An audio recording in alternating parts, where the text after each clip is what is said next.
Hello दोस्तों, आप सभी का एक जम्बो एड में स्वागत है।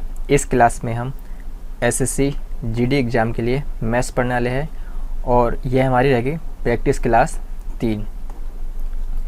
इस क्लास में हम जो भी प्रश्न देखेंगे वह एसएससी जीडी के लिए बहुत ही महत्वपूर्ण है। तो हम स्टार्ट करते हैं पहले प्रश्न से। पहला प्रश्न क्या कह रहा है कि यदि एक संख्या और उसके व्युत्क्रम का योग 2 हो तो वह संख्या क्या होगी, यह हमें बताना है। प्रश्न क्या कह रहा है कि यदि एक संख्या और उसके व्युत्क्रम का योग 2 हो तो वह संख्या क्या होगी, यह हमें बताना है।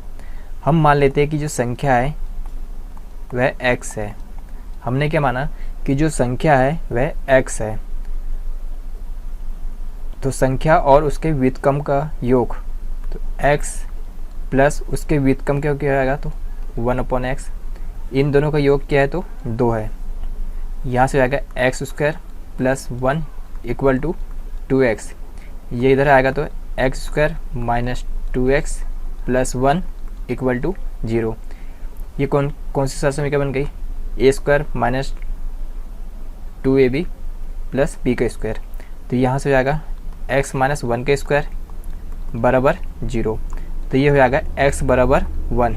कितना है, x बराबर 1। तो संख्या क्या होगी, 1 होगी। तो ऑप्शन नंबर जो डी है इस प्रश्न का करेक्ट आंसर है। अब देखते अगले प्रश्न पे, प्रश्न 2।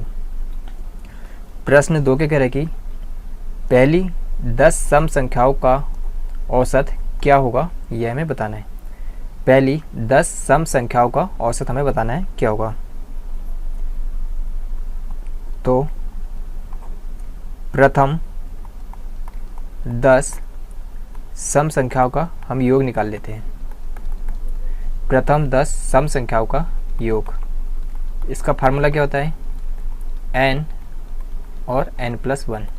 n क्या है तो यहाँ पर 10 है और n प्लस 1 कितने आ गया तो 11। तो योग कितने आ गया 10 × 11। अब हमें क्या निकालना है, औसत। औसत बराबर क्या होता है, दिए गए परिणामों का योग अपन परिणामों की संख्या। तो योग कितना है 10 × 11 और संख्या क्या आएगी, कितनी संख्या है तो 10।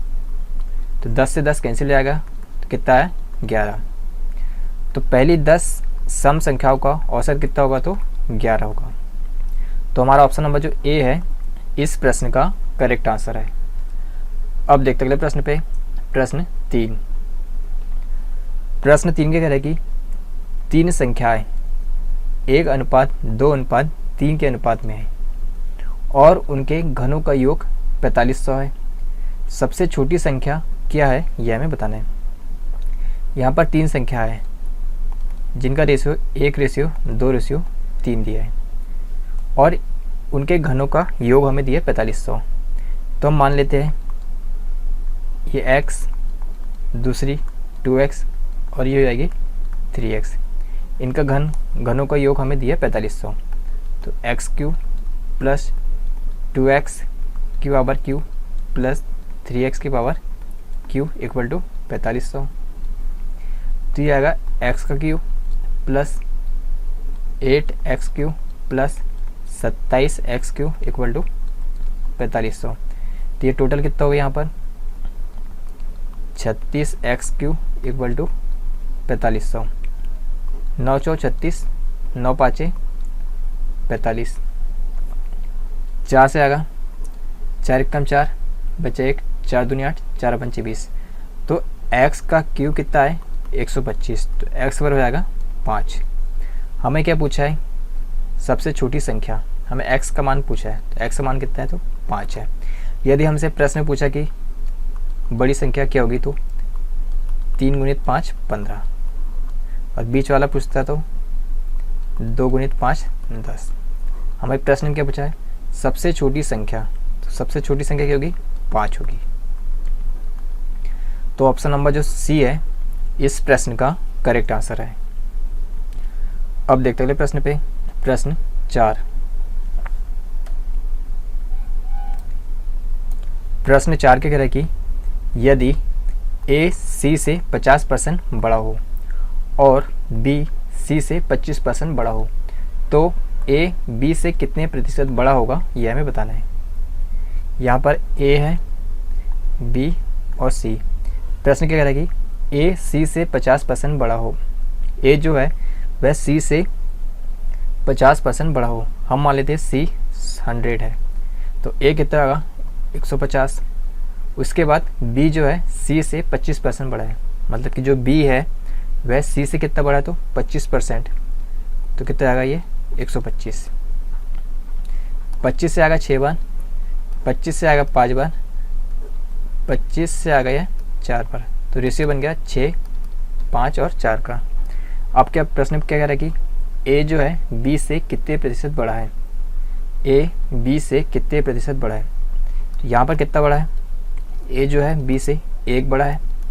किससे बड़ा है, बी से। बी कितना है 5 है, इंटू 100, तो 5 से आ गई है 20 बार, तो 20%। ए जो है बी से 20% बड़ा है। तो ऑप्शन नंबर जो ए है इस प्रश्न का करेक्ट आंसर है। अब देखते अगले प्रश्न पे, प्रश्न 5। प्रश्न 5 क्या कह रहा है कि यदि 16 पेन का लागत मूल्य 12 पेन के विक्रय मूल्य के बराबर है तो लाभ अथवा हानि प्रतिशतता कितनी है यह हमें बताना है। 16 पेन का जो क्रय मूल्य है, लागत मूल्य जो है वह 12 पेन के विक्रय मूल्य के बराबर है, तब हमें लाभ या हानि बताना क्या होगा। तो यहाँ पर 16 पेन का जो कॉस्ट प्राइस है वह 12 पेन के विक्रय मूल्य सेलिंग प्राइस के बराबर है, तो ये आएगा CP अपॉन SP इधर लाएगा, तो ये होगा 12/16। 4 से आ गए 3 बार और 4 से आ गए 4 बार, तो CP अपॉन SP कितना हुआ 3/4। CP कितना है 3, SP है 4, 3 का खरीदा 4 का बेचा, तो प्रॉफिट कितने का हुआ 1 का प्रॉफिट हुआ। CP कितना है 3 इंटू 100, तो 100/3 कितना आएगा ये 33.1/3% प्रॉफिट।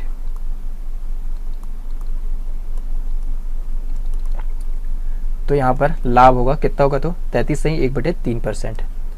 तो ऑप्शन नंबर जो डी है इस प्रश्न का करेक्ट आंसर है।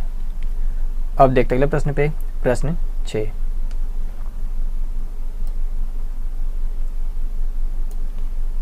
प्रश्न 6 के कह रहा है कि 10% वार्षिक ब्याज पर 2000 रुपये कितने वर्ष में 2420 रुपये हो जाएंगे। यहाँ पर हमें जो रेट दी है वह 10% है, प्रिंसिपल दिया है 2000 रुपये, और जो अमाउंट जो दिया है वह दिया है 2420 रुपये। अमाउंट कितना दिया है 2420 रुपये। तो अमाउंट बराबर क्या होता है, P कोष्टक में 1 + R/100 और यहाँ पर T। A है यहाँ से हो जाएगा A/P हो जाएगा बराबर 1 + R/100 और इसे हम T। A है 2420, P दिया है 2000, 1 + R कितना है 10/100 और T। 1 शून्य से 1 शून्य कैसे लगेगा, यहाँ पर 1 शून्य से 1 शून्य कैसे लगेगा, 2 से आ गया है 121 और 2 से आ गया है 100। 121 को हम लिख सकते हैं 11 का स्क्वायर और इसे लिख सकते हैं 100 को लिख सकते हैं 10 का स्क्वायर, तो ये होगा स्क्वायर बाहर आ गया। यहाँ से आएगा 10 × 10 और 1 11, तो 11/10। तो यहाँ से कितना आ गया T बराबर 2 वर्ष। तो टाइम कितना जाएगा 2 वर्ष हो जाएगा, तो हमारा आंसर कितना आएगा 2 वर्ष। तो ऑप्शन नंबर जो ए है इस प्रश्न का करेक्ट आंसर है। अब देखते अगले प्रश्न पे, प्रश्न 7।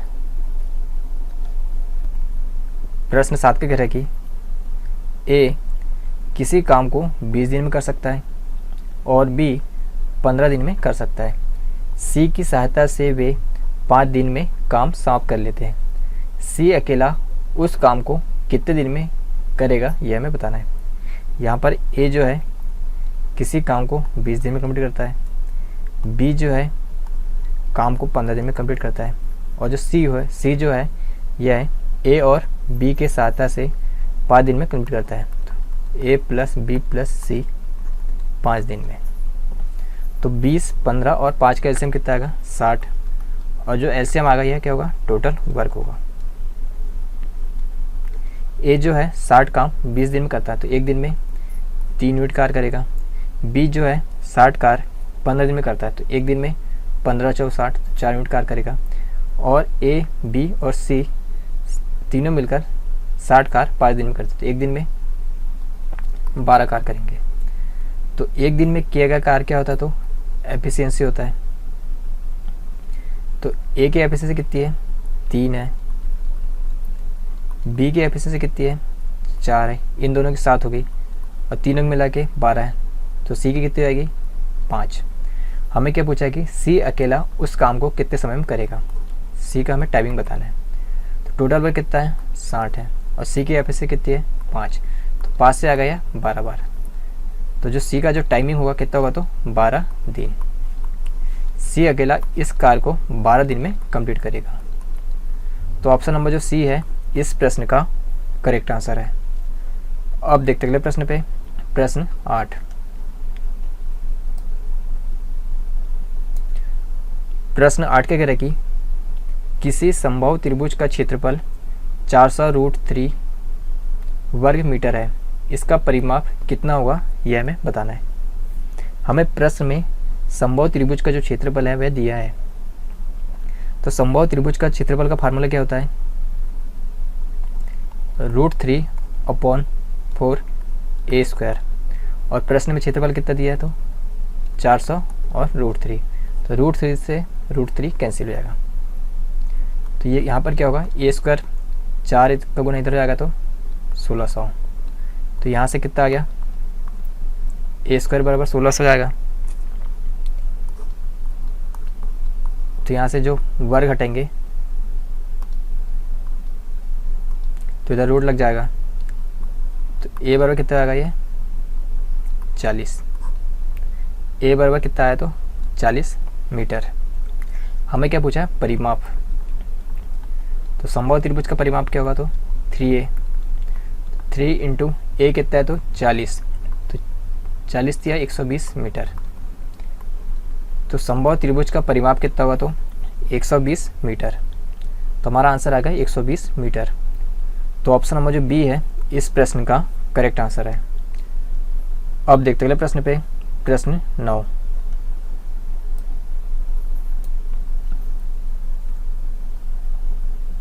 प्रश्न 9 क्या कह रहा है कि किसी घनाभ की भुजाओं का अनुपात 1:2:3 है, इसका पृष्ठीय क्षेत्रफल 88 सेंटीमीटर स्क्वायर है, घनाभ का आयतन क्या होगा यह हमें बताना है। यहाँ पर घनाभ की भुजाएं दी है हमें 1:2:3 में। तो हम मान लेते हैं कि जो लंबाई है वह 3x है, जो चौड़ाई है वह 2x और जो ऊंचाई है वह x।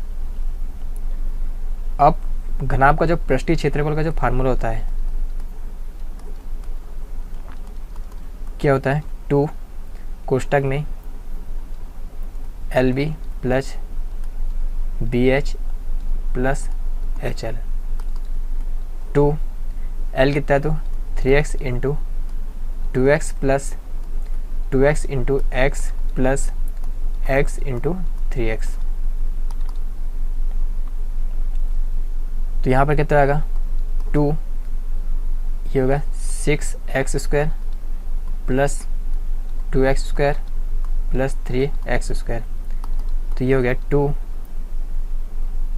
5 और 6 11, तो 11x²। और ये वैल्यू कितने पृष्ठीय क्षेत्रफल कितना हमें प्रश्न में कितना दिया है तो 88 दिया है, तो यहाँ पर 88 रख देंगे। 2 से आ गया है 44 बार, 44 बराबर 11x², तो 11 से आ गए 4 बार।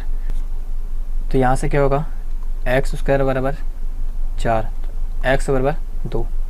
अब x का मान यहाँ रख देंगे तो ये आएगा 6, ये आएगा 4, ये आएगा 2। हमें प्रश्न में क्या पूछा है घनाभ का आयतन, घनाभ का हमें यहाँ पर आयतन बताना है क्या होगा। आयतन बराबर कितना है लंबाई गुणित चौड़ाई गुणित ऊंचाई। लंबाई कितनी है 6, चौड़ाई कितनी है 4, ऊंचाई है 2, तो कितना होगा 6 × 24, 24 दूनी 48, तो 48 सेंटीमीटर क्यूब। तो घनाभ का आयतन कितना होगा, तो 48 सेंटीमीटर क्यूब। तो ऑप्शन नंबर जो बी है इस प्रश्न का करेक्ट आंसर है। अब देखते हैं अगले प्रश्न पे, प्रश्न 10। प्रश्न 10 के कह रहा है कि एक कार 40 किलोमीटर प्रति घंटा की चाल से कोई दूरी तय करने में 9 घंटे का समय लेती है। वही दूरी 60 किलोमीटर प्रति घंटा की चाल से चलने में वह कितना समय लेगी, यह हमें बताना है। यहाँ पर जो स्पीड दी है वह 40 किलोमीटर प्रति घंटा है। तो डिस्टेंस कितना आएगा, डिस्टेंस बराबर होगा स्पीड इंटू टाइम।